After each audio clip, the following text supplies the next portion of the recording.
జగిత్యాల జిల్లా ధర్మపురిలో TPCC gulf convener Singireddy Naresh Reddy media సమావేశం నిర్వహించారు. మంగళవారం ధర్మపురి ఎమ్మెల్యే లక్ష్మణ్ కుమార్ గృహంలో ఏర్పాటు చేసిన మీడియా సమావేశంలో ధర్మపురి మండల కాంగ్రెస్ పార్టీ అధ్యక్షులు Sanganabatla Dinesh, TPCC NRI cell international convener Manda భీమరెడ్డిలతో కలిసి ఆయన మీడియా సమావేశంలో పాల్గొన్నారు. ఈ సందర్భంగా ఆయన మాట్లాడుతూ గల్ఫ్ కార్మికుల వెతలు పట్టించుకున్న పాపాన పోలేదని, సంక్షేమానికి ఇచ్చిన హామీలను నెరవేర్చకుండా తెలంగాణలోని బీఆర్ఎస్ ప్రభుత్వం, కేంద్రంలోని బీజేపీ ప్రభుత్వం గత 10 ఏళ్లుగా కాలయాపన చేసి ఇరు పార్టీలు గల్ఫ్ కార్మికులను దగా చేశాయని నరేష్ రెడ్డి ఆరోపించారు. రాష్ట్రంలో కాంగ్రెస్ ప్రభుత్వం అధికారంలోకి వచ్చిన 100 రోజుల్లో గల్ఫ్ కార్మికులకు ఇచ్చిన హామీల అమలుకు శ్రీకారం చుట్టిందని, గల్ఫ్ దేశాలలో మృతి చెందిన వలస కార్మికుల కుటుంబాలకు రూపాయలు 5 లక్షల ఎక్స్గ్రేషియా చెల్లింపును వేములవాడలో ప్రారంభించిందన్నారు. ఇక పార్లమెంట్ ఎన్నికల్లో పెద్దపల్లి ఎంపీ అభ్యర్థి గడ్డం వంశీకృష్ణను భారీ మెజార్టీతో గెలిపించాలని ఆయన కోరారు. మీడియా సమావేశంలో మండల కాంగ్రెస్ పార్టీ నాయకులు, కార్యకర్తలు పాల్గొన్నారు. ఈ రోజు ధర్మపురి కేంద్రంగా ఏదైతే పెద్దపల్లి పార్లమెంట్ పరిధి ఉందో దానికి కాంగ్రెస్ పార్టీ అభ్యర్థిగా పోటీ చేస్తున్నటువంటి గడ్డం వంశీకృష్ణ గారిని గెలిపించాల్సిందిగా ఇక్కడి గల్ఫ్ కార్మిక సోదరులని కోరడానికి ధర్మపురి కేంద్రంలో ఇవాళ అడ్లూరి లక్ష్మణ్ కుమార్ అన్న ఆఫీస్ లో ప్రెస్ మీట్ పెట్టడం జరుగుతుంది. మండల అధ్యక్షులు టీపీసీసీ డెలిగేట్ ధర్మపురి ఏదైతే దినేష్ గారు ఉన్నారో వారు, మంద భీమరెడ్డి గారు NRI international cell convener Enaganti Harish గారు, నేను సింగిరెడ్డి నరేష్ రెడ్డి తెలంగాణ కాంగ్రెస్ గల్ఫ్ కాంగ్రెస్ అధ్యక్షుడిని. ముఖ్యంగా గల్ఫ్ కార్మిక సోదరులు గమనించాలి, వారి కుటుంబాలు గమనించాలి. మనం పోయిన 10 సంవత్సరాల కాలంలో ఆనాడు తెలంగాణ ఉద్యమంలో నీళ్లు, నిధులు, నియామకాలు మనకు ఉంటాయి, మనం తెలంగాణ తెచ్చుకుంటే అని ముఖ్యంగా గల్ఫ్ సోదరులు బయటకు పోవాల్సిన అవసరం లేదని ఆనాడు కేసీఆర్ మన బొగ్గుబాయి, బొంబాయి, దుబాయ్ అని చెప్పి మన ఓట్లను తండుకున్నటువంటి విషయం విదితమే. కానీ ఆయన గల్ఫ్ బోర్డు పెడతా అన్నాడు, ఏదైతే 5 లక్షల ఎక్స్గ్రేషియా ఇస్తా అన్నాడు, సమగ్ర విధానం తెస్తా అన్నాడు, ఎన్ఆర్ఐ పాలసీ ఏది చేయకుండా ఇక్కడి గల్ఫ్ కార్మికుల్ని విస్మరించిన విషయం మనందరికి తెలిసిందే. కాబట్టి గల్ఫ్ కార్మిక సోదరులు మొన్న బుద్ధి చెప్పిరు, మా ఓటు బ్యాంకు ఎక్కువ ఉంది, ప్రతి నియోజకవర్గంలో ఇక్కడ పోతా ఉంటే పెద్దపల్లిలో కూడా చాలా మట్టుకు ఇక్కడ గల్ఫ్ కార్మిక సోదరులు, వారి కుటుంబాలు ఓట్లు చాలా ఉన్నాయి కాబట్టి ఏ పార్టీనైనా ప్రభావితం చేసే వాళ్ళకు ఉన్నది కాబట్టి ఇవాళ ఇక్కడికి రావడం జరిగింది. ముఖ్యంగా పోయిన ఏదైతే 10 సంవత్సరాల బీజేపీ గవర్నమెంట్ కూడా ఉందో అది ఏదైతే ప్రవాసీ బీమా యోజన పథకం అని చెప్పి పెట్టిరు, దానికి యాక్సిడెంటల్ గా వర్తిస్తుంది, దాన్ని మేము సహజ మరణానికి కావాలని చెప్పి ఆందోళన, ఉద్యమాలు చేసినాం. ఇక కరోనా సమయంలో అయితే ఏదైతే వందే భారత్ ఫ్లైట్స్ అని పెట్టి బీజేపీ ప్రభుత్వం కేంద్రంలో 20,000 దాన్ని 40,000, 40,000 దాన్ని 80,000 టికెట్లు పెట్టి మా వాళ్ళు మా ఇంటికి పోతే చాలనుకున్న సమయంలో, కరోనా సమయంలో బయట దేశాలలో ఉన్న మా కార్మిక సోదరులు 40,000 దాన్ని 80,000 టికెట్ కొనుక్కొని వచ్చినటువంటి విషయం మనందరికీ తెలిసిందే.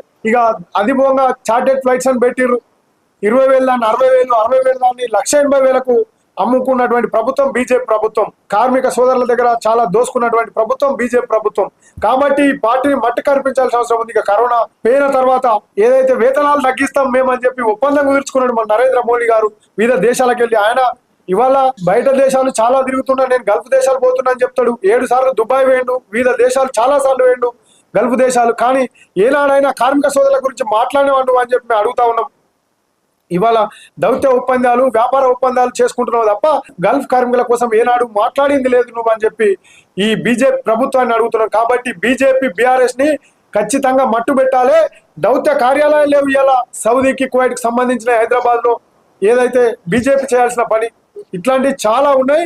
ఇక బీఆర్ఎస్ అయితే చాలా మట్టుకు విస్మరించింది. కాబట్టి దీని తర్వాత కాంగ్రెస్ పార్టీ ఆనాడు రేవంత్ రెడ్డి గారు పాదయాత్రలో ఇక్కడ మన ఉత్తర తెలంగాణలో తిరుగుతున్నప్పుడు నేను గల్ఫ్ కాంగ్రెస్ అధ్యక్షుడిగా మా గల్ఫ్ విభాగం అంతా కలిసి ఆయన వెంట తిరుగుతూ 6-7 నియోజకవర్గాల్లో ఆయనకు వినతి పత్రాలు ఇవ్వడం జరిగింది. ఇక్కడ ఇది పెద్ద సమస్య ఉంది గల్ఫ్ కార్మికులకు, ఆ 2 ప్రభుత్వాలు ఏం చేయలేవు కాబట్టి మనం వస్తే చేయాల్సిన అవసరం ఉందని చెప్తే ఆర్మూర్లో పెద్ద మీటింగ్ పెట్టడం జరిగింది గల్ఫ్ కార్మిక సోదరులు, వారి కుటుంబాలతో, బాధితులతో. వారు అన్నారు, ఆ రోజే మాటిచ్చిర్రు, ఒకవేళ మన కాంగ్రెస్ ప్రభుత్వం మీరు తెచ్చినట్టయితే ప్రజలు మేము గల్ఫ్ కార్మికులకు మేము ఖచ్చితంగా చేస్తామని చెప్పిర్రు. మేనిఫెస్టోలో పెట్టినాక వెంటనే దాన్ని మొన్న ఈ ఎలక్షన్ల కంటే ముందు 5 లక్షలతోటి వేములవాడ కాన్ఫరెన్స్ లో ఎక్స్గ్రేషియా ఇవ్వడం జరిగింది. దీన్ని అందరు గల్ఫ్ కార్మిక సోదరులు మీరు గమనించాలి. ఏ పార్టీ మనకు చేయాలి, ఒక కాంగ్రెస్ పార్టీ తప్ప. ఆనాడు కూడా కాంగ్రెస్ పార్టీ 2004లో గెలిచిన తర్వాత 14 వరకు ఉన్నప్పుడు మనకు ₹1,00,000 మృతదేహ సాయం ఇస్తుండే ఎవరైనా చనిపోతే గల్ఫ్ లో వారి కుటుంబాలకు. కానీ బీజేపీ, బీఆర్ఎస్ ఎన్నడూ ఏం చేయలేదు. తర్వాత ఇవాళ వచ్చిన తర్వాత 5 లక్షల ఎక్స్గ్రేషియా అన్నాడు కాంగ్రెస్ పార్టీ రేవంత్ రెడ్డి. ఇవాళ 5 లక్షల ఎక్స్గ్రేషియా ఇచ్చినటువంటి పార్టీ కాంగ్రెస్ పార్టీ దేశంలో ఎక్కడ కూడా 1 లక్ష రూపాయల కంటే ఎక్కలేదు. కానీ మన తెలంగాణ రాష్ట్రంలో రేవంత్ అన్న చేసినటువంటి విషయం ఇది మీరు గమనించాలని చెప్పి అది అయిన తర్వాత ఇంకా మేము పోయి మొన్న కలిసాం అన్నని కలిసి మీరు దుబాయ్ రావాలి, మన కార్మిక సోదరులు ఎక్కువ ఉన్నారు చాలా అక్కడ అంటే వారు నాకు ఇప్పుడు టైం లేదు, ఎలక్షన్లు ఉన్నాయి కాబట్టి మీరు ఏదైనా ప్రతినిధుల్ని వస్తామంటే నేను వాళ్ళకి టైం ఇస్తాను అని చెప్పి 15 నుంచి 20 వరకు అని చెప్పి ఏప్రిల్లో అంటే 16 తారీఖు నాడు వరకు టైం ఇస్తే తాజ్ డెక్కన్ హోటల్లో పెద్ద మీటింగ్ పెట్టడం జరిగింది. ఏది కార్మిక సంఘాల నాయకులు ఒక 60 మందితోటి అక్కడ పెట్టినాం. దానికి ఆయన వచ్చి 2 గంటల సేపు కూర్చొని మాట్లాడిండ్రు. సమగ్ర ఎన్ఆర్ఐ పాలసీ గల్ఫ్ బోర్డు తెస్తాం, ఇక్కడ ఏదైతే ఇబ్బందులు ఉన్నారో వాళ్ళకు న్యాయం చేస్తాం గల్ఫ్ సోదరులకు అని చెప్పి చెప్పడం జరిగింది. దీన్నంతా గల్ఫ్ కార్మిక కుటుంబాలు, గల్ఫ్ కార్మిక సోదరులు మీరు అర్థం చేసుకొని ఈ ఎన్నికల్లో రాబో ఎన్నికల్లో పార్లమెంట్ ఎన్నికల్లో మన కాంగ్రెస్ పార్టీకి ఓటు వేయాల్సిన అవసరం ఉందని చెప్పి మీరు గమనించాలని చెప్పి ఇక్కడ ఉన్న మా గల్ఫ్ కార్మిక సోదరుల్ని కోరడానికి రావడం జరిగింది. థ్యాంక్ యూ, ధన్యవాదాలు. మీడియా మిత్రులందరికీ నమస్కారం. ఈరోజు మేము ఇక్కడ టీపీసీసీ ఎన్ఆర్ఐ సెల్ విభాగం గల్ఫ్ విభాగం నుంచి ప్రెస్ కాన్ఫరెన్స్ పెట్టడానికి కారణం ఏంటంటే పెద్దపల్లి పార్లమెంట్ నియోజకవర్గం నుంచి కాంగ్రెస్ పార్టీ అభ్యర్థిగా పోటీ చేస్తున్న గౌరవనీయులు గడ్డం వంశీకృష్ణ గారిని గెలిపించాలని చెప్పి ప్రచారంలో భాగంగా ఈరోజు మేము ఇక్కడ ఈ ప్రెస్ కాన్ఫరెన్స్ పెట్టినాము. ఇక్కడ నేను ముఖ్యంగా చెప్పదలుచుకుంది ఏంటంటే ఈ పెద్దపల్లి పార్లమెంటు నియోజకవర్గంలో ధర్మపురి అసెంబ్లీ సెగ్మెంట్ లో హైయెస్ట్ గల్ఫ్ మైగ్రేషన్ ఉంది. విపరీతమైన గల్ఫ్ మైగ్రేషన్ ఇక్కడ నుంచి ఉంది. ఉదాహరణకు మన ధర్మపురి మండలమే తీసుకోండి, వెలుగటూరు మండలమే తీసుకోండి, గొల్లపల్లి మండలం తీసుకోండి, పెగడపల్లి మండలం తీసుకోండి, అక్కడ ధర్మారం ఆ ప్రాంతంలో ఉన్న ఇదంతా ఏరియా కూడా ఏంటంటే హైయెస్ట్ గల్ఫ్ మైగ్రేషన్. దీని తర్వాత మనకు మంచిర్యాల నియోజకవర్గంలో కూడా హైయెస్ట్ మైగ్రేషన్ ఉంది, కొంచెం పెద్దపల్లిలో ఉంది, కొంచెం రామగుండంలో ఉంది. ఇక్కడ నుంచి అత్యధిక గల్ఫ్ వలసలు ఉన్నాయి.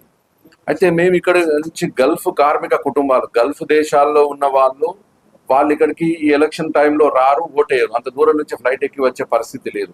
కానీ వాళ్ళను మేము విజ్ఞప్తి చేసేదంటే మీరు ఫోన్లు చేసి వాట్సాప్ల ద్వారా, వీడియో కాల్స్ ద్వారా, ఐఎంఓల ద్వారా మీ కుటుంబ సభ్యులకు ఫోన్ చేసి కాంగ్రెస్ పార్టీకి ఓటేసి గెలిపించమని చెప్పి చెప్పాల్సిన అవసరం అవుతుంది. ఎందుకు అంటే మీకు ఒకటి గుర్తు చేస్తున్నా, గౌరవనీయులు మన మాజీ కేంద్ర మంత్రి జి వెంకటస్వామి గారు అంటే ఇప్పుడు పోటీ చేస్తున్న అభ్యర్థి యొక్క తాతగారు పూర్వకాలంలో మనకు హైదరాబాద్లో ఇమిగ్రేషన్ కార్యాలయం ఏర్పాటు చేయించారు. ఆయన కేంద్రంలో కార్మిక శాఖ మంత్రి ఉండే. ఒకప్పుడు ఏంటంటే మనం ఒక పాస్పోర్ట్ కావాలన్నా మనం మద్రాసు పోవాల్సి వస్తుండే, లేదంటే బొంబాయి పోవాల్సి వస్తుండే.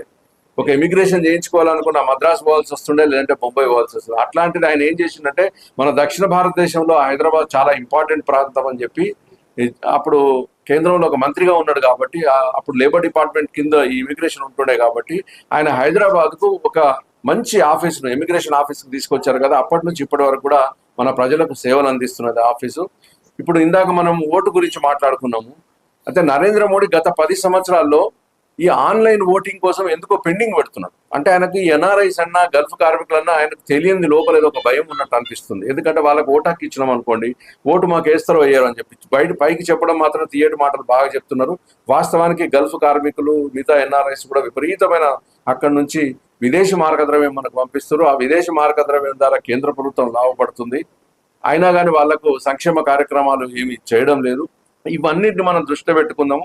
మన గల్ఫ్ కార్మికుల ద్వారా సంపాదించిన సొమ్మును కేంద్ర ప్రభుత్వము విదేశీ మార్గద్రవ్యం ద్వారా ఎంతో ఎంజాయ్ చేసిన వాళ్ళ సంక్షేమానికి ఏం చేయట్లేదు. మోదీ గారు ప్రపంచ దేశాలు అన్ని తిరుగుతున్నాడు కానీ గల్ఫ్ కార్మికుల గురించి పట్టించుకోవడం లేదు. మీరు మొన్న చూసారు కరోనా అప్పుడు కూడా నరేష్ రెడ్డి గారు చెప్పినట్టు ఎక్స్ట్రా ఫ్లైట్ ఛార్జెస్ వసూలు చేయడము.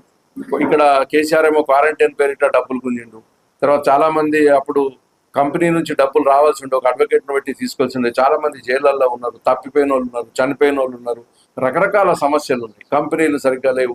ఇవన్నిటికీ పరిష్కారం అంటే మనం కాంగ్రెస్ పార్టీని గెలిపించుకున్నట్టుంటే డెఫినెట్ గా మన రేవంత్ రెడ్డి గారు రాష్ట్ర ప్రభుత్వం పక్షాన ఒక Gulf workers welfare board, NRI policy కూడా ఏర్పాటు చేస్తానన్నారు. కాబట్టి అందరూ కూడా మద్దతు తెలపాలని చెప్పి కోరుకుంటున్నాం. నమస్తే.